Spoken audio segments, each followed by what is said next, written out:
Hi. Hey, everybody. Welcome to the 5 p.m. Sportscast here at Costera. I'm joined by my Wednesday wingman, Mr. Should we call you Craig? Chris Ello. Chris Ello. You can call me Craig. There's someone at the bar up there calling you Craig. Hi. It's probably Michael Jordan. Shot over me. Anyhow, we're here to talk sports.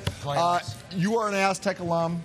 You call the women's games. Yeah. Watch the men's games with great passion. Last night, I said it was a barometer of where the Brian Dutcher Aztecs are as they go into Tempe and see how they do against a middle-of-the-road Pac-12 team. What is the state of the Aztec Nation? Why they played well in the first half, then things unraveled in the second half. What should we be concerned about, or we should be concerned about? I think what we should be concerned about the most is the fact that once things started to unravel for them last night, they continued to unravel. And I think that that's something that Brian Dutcher is going to have to work on as a coach. I mean, look, Steve Fisher, he had the magic touch when it came to calling a timeout, saying the right things. I don't like saying Dutcher couldn't make adjustments, but Steve Fisher always had that magical word or two to get his kids focused again. I don't think a game gets away from a Steve Fisher team the way that game got away from them last night. I say it's way early. Let's not worry. But you're right. In the bottom line. But you asked, and you said it was a barometer, so that's where I'm rating it. Okay, fair enough.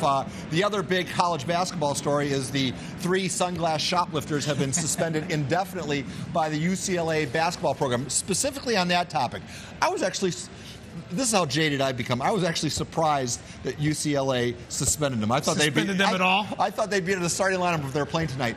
I still think. Well, Steve Alford originally said, they're not going to play Saturday. Oh, great, Steve. That's big time. Is this reaction to public pressure to suspend, or do you think this is? Oh, I think Steve Alford would like to have him in the lineup any way he could, but so it has to be public pressure. The thing that I'm getting with this whole story is one of the ball kids was involved, so that means that obviously the president of the United States has to get involved. Who are the other 2 kids that even stole the sunglasses? Nobody even knows who they are. It's all part of a conspiracy, I tell you, a PR conspiracy to promote the Ball family in front of our eyes for the rest of eternity. Ironically, let's listen. You bring up the president. I believe that was part of the apology. You're not going to be able to hear it, but I'll tell you what he says. Okay.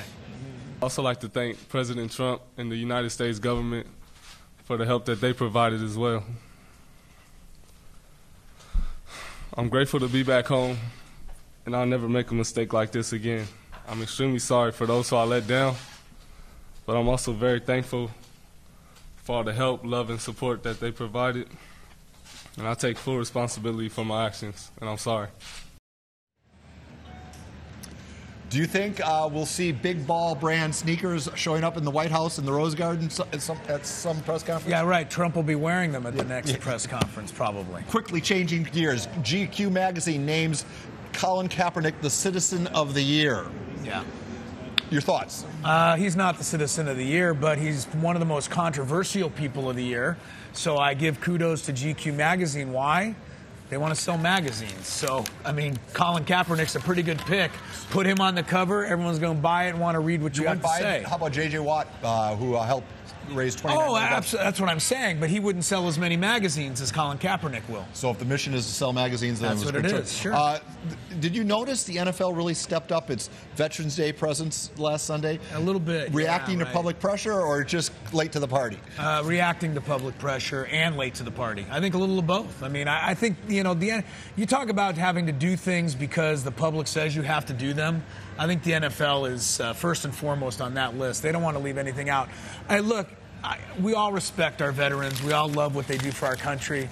The NFL has to be front and center when it comes to honoring them.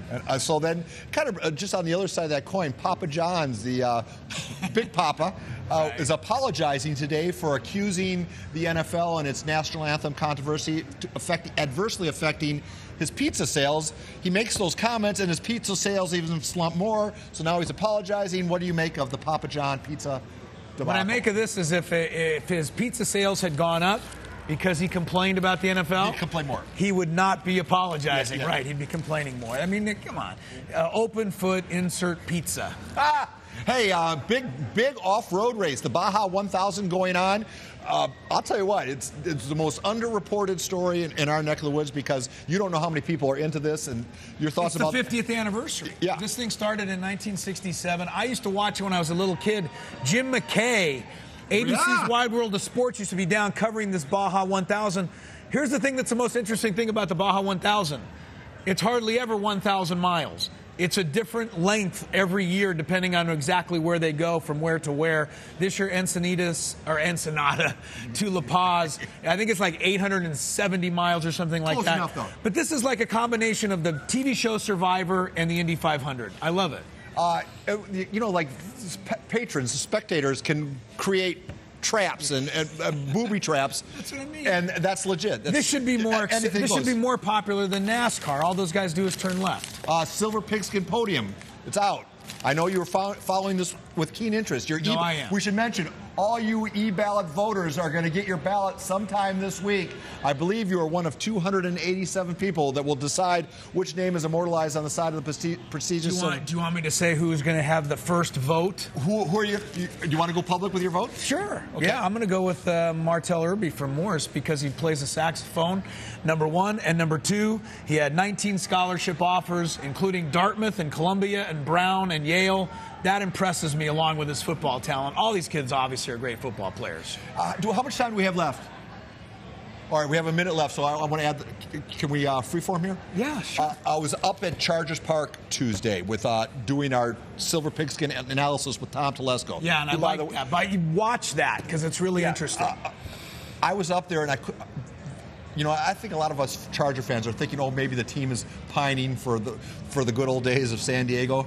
I got up there. That facility is so much nicer than it ever was here. The attitude is so much more buoyant. You think, oh, they're down in the dumps. They're not missing San Diego. They ain't coming back. React to that. I mean, they're missing us less than we're missing them. I think they're looking at the Soccer City debacle and saying, "Oh my God, the decision we made was thank God we got out of that that little podunk town." And your thought? I can't blame them for thinking that, because we are, to a certain extent, a podunk town for allowing them to get away. We should have never had it happen in the first place. Nobody in this town, leadership-wide, stepped up to make sure that we kept our football team. It's very popular to blame the girl who leaves you, but you have to look at why she left. It's often our fault. Yours, maybe. It never was mine. That's some heavy commentary. His name is Ello. My name is Rudy, and this is the end. The newscast was over. The 6 p.m. starts right after these short but important commercial words.